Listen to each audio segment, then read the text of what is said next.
मंजिलें उसे मिलती है जिनके सपने में जान होती है। मंजिलें उसे मिलती है जिनके सपनों में जान होती है। पंखों से कुछ नहीं होता, हौसले से उड़ान होती है। जी हाँ, अर्जुन सहनी जिला परिषद क्षेत्र संख्या 29 सिधवलिया से अब की इन्हीं के विजयी बनाई। आप सभी सपोर्ट करें, वोट करें।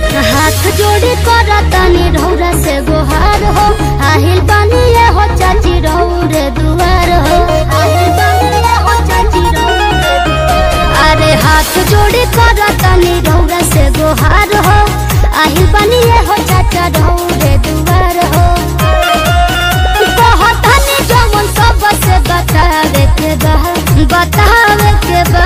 अरे सही कहलू हो, अर्जुन सहनी के अब की जितावे के बा, जिला परिषद बनावे के बा। अर्जुन सहनी के अब की जितावे के बा, सिधवलिया से विजयी बनावे के बा।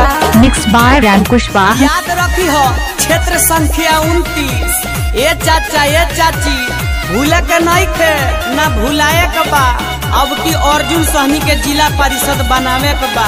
याद रखी हो, याद रखी हो। दी चाची बहुमूल्य अपन वोट जी, गौना जवार सारा करता सपोर्ट जी।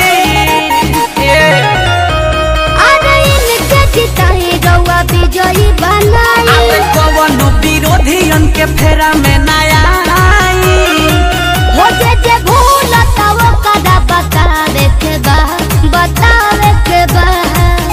मिक्स बाय रैंकुश बाह। जितावे के बा, जिला परिषद बनावे के बा। अर्जुन सहनी के अब की जितावे के बा, सिधवलिया से विजयी बनावे के बा। ना दल के दलदलों में फंसे, ना जाति के जंजाल में, अपना जिला परिषद ऐसा चुने जो साथ दे हर हाल में, जो साथ दे हर हाल में। जी हाँ, अर्जुन सहनी, अर्जुन सहनी। करी है पंचायत में कमवा झाकास हो, पंचायत का पंचायत हो, क्षेत्र पूरा चमके।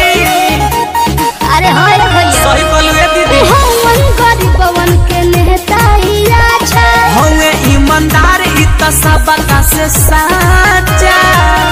रितेश मिश्र दीपक सबसे बतावे के बा, बतावे के बा। हम चंचल से कहतनी अर्जुन सहनी के अब की जितावे के बा, जिला परिषद बनावे के बा।